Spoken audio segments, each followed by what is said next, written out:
Hello, Riftbreakers. Today I want to show you a guide on making the most out of a map covered in sludge. In Riftbreaker, there are 4 different kinds of biomes. The tropical zone is mostly filled with mud that can be easily converted into water. Water is great because it can be used to power cultivators, biocomposters, nuclear reactors, and fusion reactors. There are also usually a couple lakes filled with sludge, but not always that many to take full advantage of them. The radioactive desert has almost no mud or sludge in it at all. It's hard to build anything useful there unless you happen to luck out with some geothermal vents. The volcanic area has its own difficult system to work with. Not only do you have to build cryostations everywhere so you can have a functioning base, but the volcanic power plants just aren't that effective and also have a weird ratio of 3 pumps to 2 power plants. You'll also need a corrosive gun in order to remove those floating magnetic rocks if any of them get in your way. This zone is just a big pain in the butt to build in and should be avoided. The acidic plains is covered in sludge, which is of course today's topic.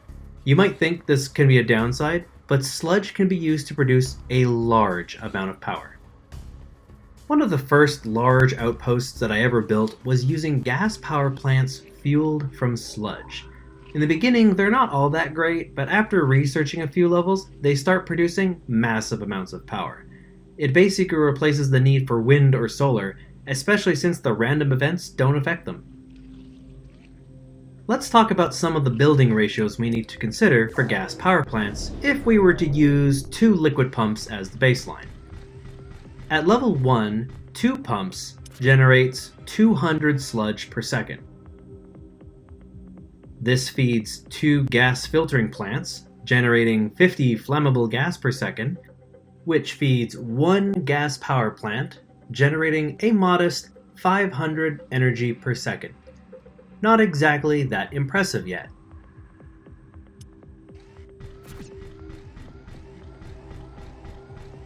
At level 2, those 2 pumps now generate 300 sludge per second, which goes through 3 gas filtering plants, which now generates 150 flammable gas per second. We can now feed 3 gas power plants, which can now produce a total of 2,250 energy per second. We've more than quadrupled our power output. At level 3, 2 pumps now generate 400 sludge per second. 4 gas filtering plants produce 300 flammable gas per second, which can now be consumed by 6 gas power plants, producing a total of 6,000 energy. By upgrading our tech to level 3, those original 2 pumps we used now produce 12 times the energy. And it doesn't exactly take up that much more space either. Those last ratios at level 3 can also be simplified. We can use 1 pump for 2 filtering plants and 3 gas power plants if we wanted to. With a simple ratio of 1, 2, 3, this setup can be pretty easy to build as long as you have access to sludge. This is where I'd like to point out that our main constraint in the construction of these gas power plants is not the plants themselves, but how many pumps we can use to feed them. Pumps take up a lot of space, and you can't build that many next to each other. You can only build as many as your map will let you, based off how much sludge is available and how your map was generated. This is why you should build these kind of setups in the acidic plains. There is sludge everywhere. However, feel free to duplicate this strategy in your tropical zone maps if you have some conveniently placed lakes of sludge. If you're interested in building a base similar to this, I highly recommend doing it in the first mission you get in the acidic plains. It should be called Acidic Plains Reconnaissance. The reason why you should do it here in the first Acidic Plains mission is because the later missions will have a lot more acidic yeast you'll have to deal with. In the first mission, while acidic yeast does exist, it doesn't expand and take over the entire map. To set up a sludge-powered megabase, follow these 5 steps. First, what I've done is I've surrounded one of the larger sludge lakes with walls and defenses before starting any of my work on power. Second, I placed as many pumps as I could. All of my pumps would feed a single pipe, as there's no cap to how much liquid a single pipe can hold. In my big setup up top right here, I have 41 pumps moving 8,200 sludge per second. Third, I get a long chain of gas filtering plants to convert all that sludge into a separate pipe for flammable gas. Make sure both those pipes aren't touching or it might mess up your system. Fourth, connect the flammable gas pipe to all your gas power plants. In this case, I actually have 111 of them. Fifth and last, once everything is set up, it's time to consume that power. So what can we use all that power for? Honestly, there's really only three things we can use at this point: carbonium synthesizers, ironium synthesizers, and tower ammunition factories. The nice part is that the carbonium and ironium we're synthesizing are needed for the tower ammunition factories anyway to run, so it all works together. At level 3, every 4 tower ammunition factories needs 3 carbonium and 3 ironium synthesizers. That said, don't think that there's a need for 1,000 tower ammunition factories. For regular folks, using 20 of them is more than enough. That said, if you have an outpost with a lot of ammunition factories, this opens up the idea for some creative defenses. You could build a base entirely out of artillery towers.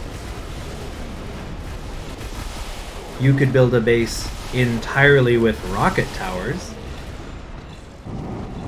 You could build a base with an excessive amount of flamethrowers. You could build a base with an excessive amount of miniguns. Miniguns might not be that useful against the giant rock creatures. You could even defend a base purely with those shockwave towers. Albeit ranged attackers are kind of an issue. With all that power, it's up to you how you want to spend it. By the way, in all those bases you just saw earlier, none of them were ever running out of ammo.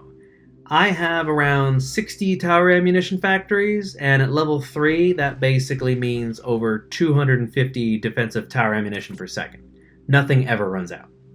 The last thing I wanted to mention is not to overestimate how many of these buildings you can build.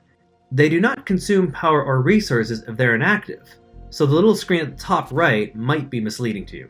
With 111 gas power plants, I'm producing 111,000 energy per second.